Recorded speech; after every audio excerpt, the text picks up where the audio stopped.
I'm Cam. I'm Tyler. And I'm Aaron. We're three brothers who lead extraordinary lives. Because we live and work in our family zoo. Caring for endangered animals along with a team of keepers. And helping wildlife conservation projects around the world. This is our amazing story.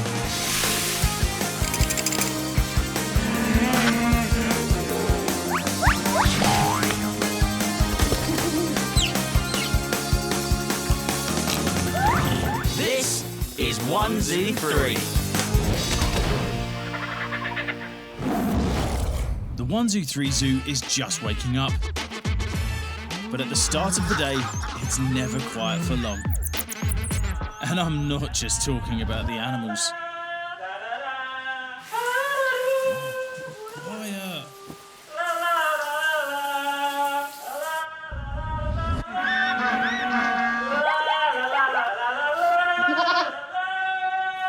Cam! Cam, quieten down. Sorry, Mom.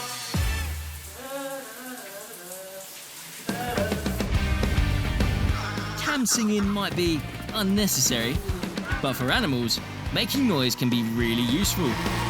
Like when they want to attract attention, when they are hungry, or need to warn of attack. Which has got me thinking. Your singing was truly awful this morning, but it did be a good idea. Whoa, we've got all these incredible animals around site. They make really cool noises and sounds. True that. I was thinking if we get some instruments involved, we can make some pretty cool music. It's a ZOOSICAL. Curtains up as Shany and Raff, the Gibbons, audition to be the perfect percussionists. That's brilliant. That's so good to see. It's centre stage for Bombura, the Kookaburra.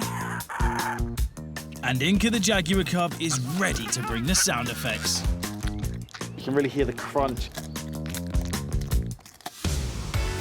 With over 800 animals at our zoo, we're keen to build habitats that are like the wild. We're going to record and play back a natural soundtrack to help keep the animals' senses sharp. Our chattiest animals are Shany and Raff, the Gibbons. These apes are found living high in the rainforest trees of Asia. They can quickly move over 10 metres in one swing of an arm and are active for up to 9 hours a day. That's more than Cam. Hey, watch it. I want to get these kings of the swingers making music. What I'm thinking, we'll use all of these bamboo chimes. Oh, yeah, that sounds really cool. Your beeping noise is better than your singing this morning. We're reusing leftover items from around the zoo to transform into new and exciting activities for the animals. Goggles, check. Drill, check. Boom. Hey, there we go. All right, what do we reckon? Does that feel strong enough? Yeah, I that mean, looks strong enough. to a human, yes. To a gibbon, probably not. Probably not, no. Ugh, making instruments from old junk is trickier than it looks. Guys, this is taking forever. While Ty and Cam string that job out, I'm off to buy some chimes of my own.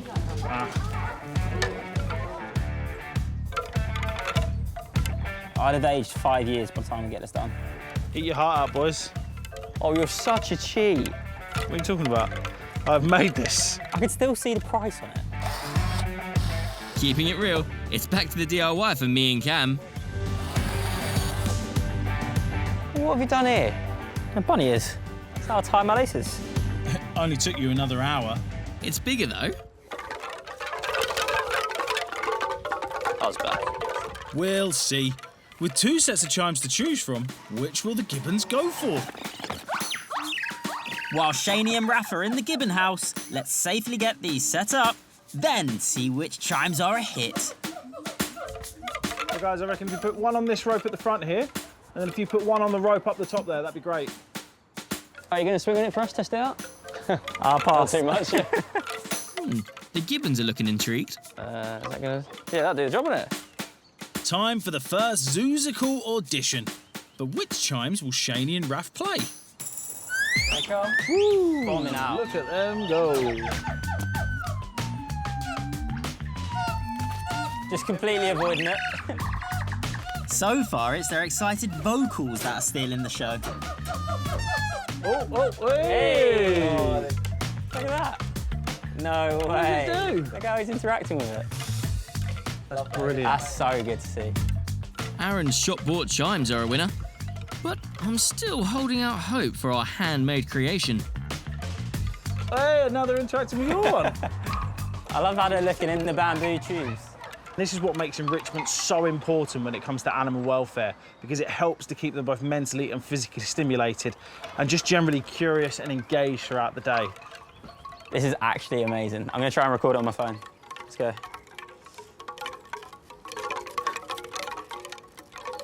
Love that. Hitting the high notes and some percussion perfection. So, that's 2 animal sounds in the can already. Now I've got another musical star for you in Fact or Fake. Welcome to Fact or Fake, the part of the show where I want to test your knowledge on our amazing animals. And speaking of amazing animals, this is Darwin, our black hornbill. Hornbills have these incredibly long beaks that allow them to reach fruit that are on long, thin branches that other animals are often unable to get. The most striking thing about a hornbill's beak is this massive horn that they have on top of it, also known as a casque. It is made from the same material as our hair and fingernails. The fact or fake, black hornbills use their casque to crack open nuts. So, is it fact or fake? Let me know what you think. Fact. Fake. They use a beak. It's a bit of both, really, isn't it? Because they could use their beak as well to breathe. Fake. I think it's a fact. Those are all really good thoughts. The answer is fake. Even though the casque looks like the perfect tool for cracking open nuts, the inside is actually hollow. But what it does help with is because of the air that's in the casque, it makes their sound so much louder and deeper. So it goes from ah to... And more vocals for our ZOOSICAL. Thanks, Darwin. Recording number 3, laid down.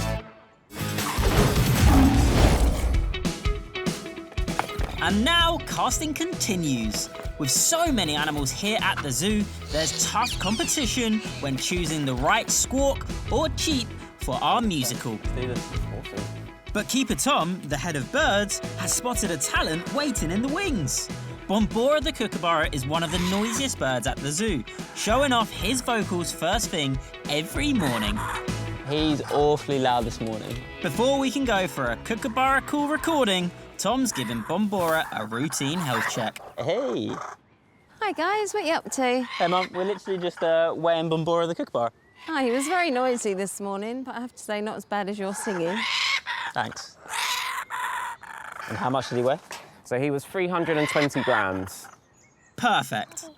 Now Bombura seems keen to get moving and heads straight to his outdoor area. So Bombura lives on his own at the zoo. Do they live on their own in the wild? They are a solitary bird. They will also come together for breeding, and they'll generally be around other kookaburras. So it'd be great to record... Very loud. It'd be great to record some of his sounds. Do you know what they mean?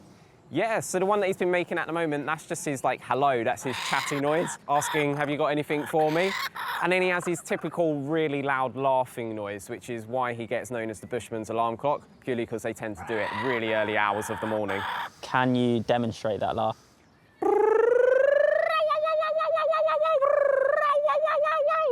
Okay, that's pretty good. Let's hear your one.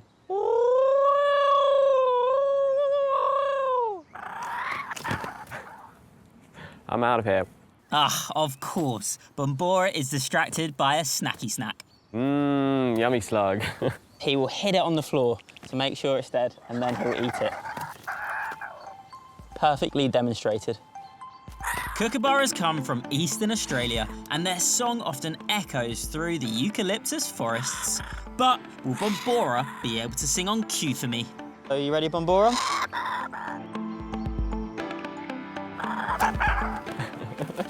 I guess not. Found another slug by the looks of things. Ready? Oh. One final chance to get ZOOSICAL recording number 4. You can do it, Bombura. We got a few different sounds in there, so I think it's job complete. You did a great job, Bombura. Well done. There is one more thing though, Cam. Gonna need you to clean out his aviary for me. Thanks, Tom. I'll see you in an hour. So kind of you. Yeah. Brilliant. See ya. The downside of running a zoo is there's always mess to clean up. Cammy's got a zoo, Cammy's got a zoo. Bombura, I've got to clean up your poo. And now, human versus animal. Please welcome Human Tyler. And from the animal kingdom, Optimus Prime, the green anaconda. Who will be crowned champion of Breath of Life? Anacondas spend most of their time in the water, often submerged for long periods. But how do they do it? And can human Tyler come anywhere close? Dope! The challenge is simple.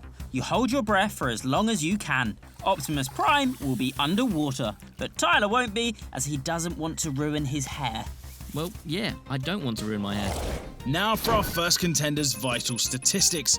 Optimus Prime is 5.5 meters long and weighs over 100 kilograms. Her favourite foods are chicken and other small mammals.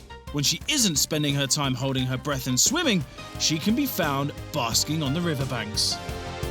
And in the human corner, contender Tyler measures up at just 1.8 meters tall, a third of Optimus Prime's length, and at a much lighter 86 kilograms. He also enjoys eating chicken, but of course, cooks his. He's been in training, holding his breath to avoid smelling Aaron's stinky trainers. I heard that. Sorry. Human, ready? Animal, ready? 3, 2, 1, go! And they're off. It's anyone's game, but clearly Optimus should be the favourite. In the wild, she has swamps, marshes, and slow-moving streams to practice holding her breath in. On the other hand, when not working, Tyler can often be found slouched on the sofa or sleeping in his bed. Anaconda is this snake's common name. Her scientific one is Eunectes, which means good swimmer in Greek. Tyler's name is thought to mean layer of tiles on roofs and in bathrooms. A little out of your depth on this challenge, are you, Ty? Try and be more chill like Optimus the Anaconda, bro. Reckon you could do that?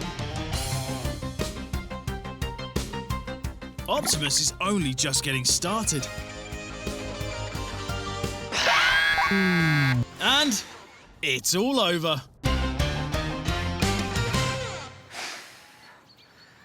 Optimus is the champion! Unlucky, Tyler. Optimus, you've already won. You can come up for air now. Optimus Prime. Can, mate. She can't hear you underwater. While Tyler gets his breath back and gets over his defeat, I'm off to the cat sanctuary, home to more than 40 wild cats. Everything from the smallest to the most endangered. I can't wait to meet our new jaguar cub, Inka. Doesn't she look the cutest? Taking care of Inka and her mum since the birth 5 months ago has been head keeper Bridie. Hey, Inka. She's looking amazing, bro. Yeah, she's developing absolutely perfectly. We're really happy with how goofy she is. She's certainly got the goofiness in her, that's for sure. Her claws are really coming on well, aren't they? Yeah. Inka was born at the sanctuary to mum Kira, and she got her black colouring from her dad, Neron. In the wild, less than 1 in 10 of the jaguar population has this coloration, known as melanistic. Inka is happy and growing fast. Oh, Mum. So since she's been released outside, have you guys noticed any major behavioural changes with her? Just, I think, confirming for us how adventurous she is. She absolutely just loves being out and she's absolutely loving it. Very, very bold, very independent. By doing the hand feeds, it enables us to build that bond from a very young age, which means that as she gets older, she's going to be a lot calmer around the keeping team and do veterinary checks on her. But this is just the first stage of that kind of training and development. She's got her baby teeth at the moment, and these are going to drop out when she's about a year old, and then her proper adult teeth will come through, just like us humans with our milk teeth. Size for size, jaguars have one of the absolute hardest bites of any mammal, which is really, really impressive. Oh, you can really hear the crunch as she goes through that bone as well. Taking a hunch on a crunch, I think I've just picked up track 5 for the ZOOSICAL. We're proud to play a part in wildlife conservation around the world. Meeting teams of people dedicating their lives to protecting endangered animals. We love to work with and learn from them whenever we can. Recently, we visited Uganda to see how anti-poaching rangers are protecting elephant populations. All right, off we go. Proper going into the bush now. So we've just come off the main road. We're following the anti-poaching rangers right into the heart of Mushroom Falls National Park. They're going to be darting this elephant and putting the radio collar on it. Putting a radio collar on means the rangers can keep track of the elephant and keep it safe. So you can just see the chopper behind us. The problem is the elephant is just over there in the trees. So what the chopper's trying to do is actually draw the elephant out of the trees into this open area near us so they can get low enough to then dart the animal, and then we can get the radio collar on it. A harmless dart is fired at the elephant that will put it to sleep for a little while. The elephant's been darted, so the whole anti-poaching team, we're all just getting into position. This is such a key mission within Uganda at the moment. They've done 15 elephants alone this week with radio collars, and it all helps to stop human-wildlife conflict. The elephants are tracked so rangers can keep an eye on their movements and keep them away from poachers.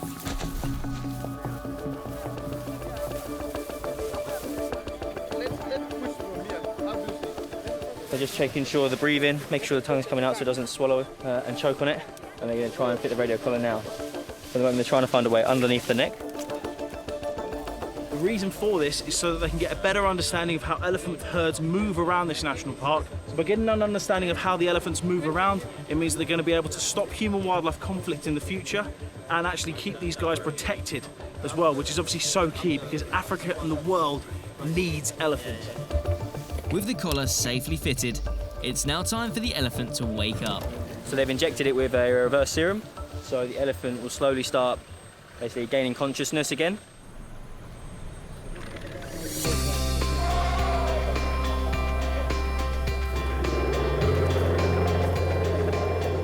What a moment. The elephant disappears off into the bush to rejoin the herd.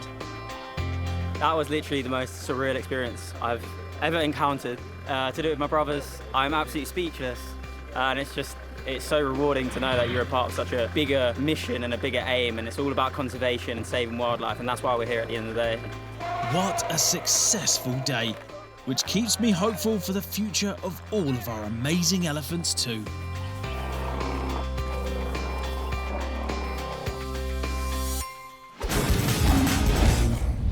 Back at the zoo, it's one final push to find animal sounds for our ZOOSICAL.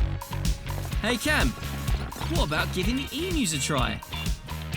You gonna boom for me? No? Cool. Walking straight past. Well, that's what you call the silent treatment. But cockroaches aren't ones for keeping quiet. These guys in front of me right now are Madagascan hissing cockroaches, and they're known for the incredible sound they make. And record. This creature makes a loud hiss when threatened by a predator. Not having much luck. Clearly not scary enough to worry a cockroach, Tyler.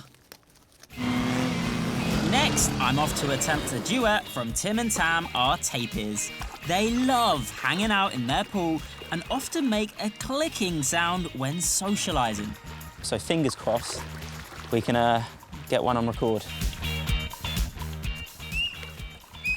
Phew, at last. A sixth animal sound sorted. The pool's so nice, I kind of just want to get in the pool with them. Maybe not. Tomorrow just pooed. I'm hoping for more success now. Over with the otters. Our short-clawed otters are actually the smallest species of otter, and they're found around South Asia and South China, and they can make up to 12 different incredible vocalizations, as you can hear now. Hey guys, it's food time. Right, let's record some of these incredible sounds on my phone. Listen, go. Oh, now the food's in. It's gone dead quiet. There goes the chomps. Mouth open the whole time, chomping away. Oof. Our chorus now includes otters, kookaburras and gibbons, to name a few. Time for an exclusive play of this musical's master mix from DJ Cam. The ZOOSICAL is ready and is absolutely fire. I'm going to blast out over the tannoy. Check it out. Ty, I'm in position. Are you at the lions? Yes, Aaron, I'm ready to go when you are. All right, let's do this.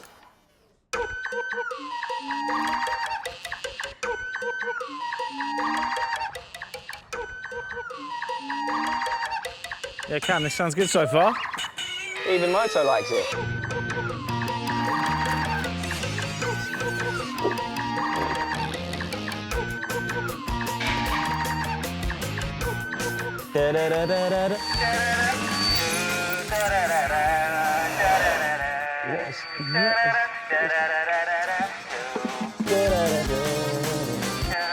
This is awful.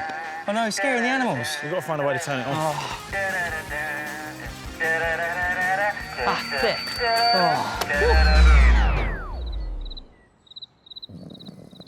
And peace at last is restored. Well, almost.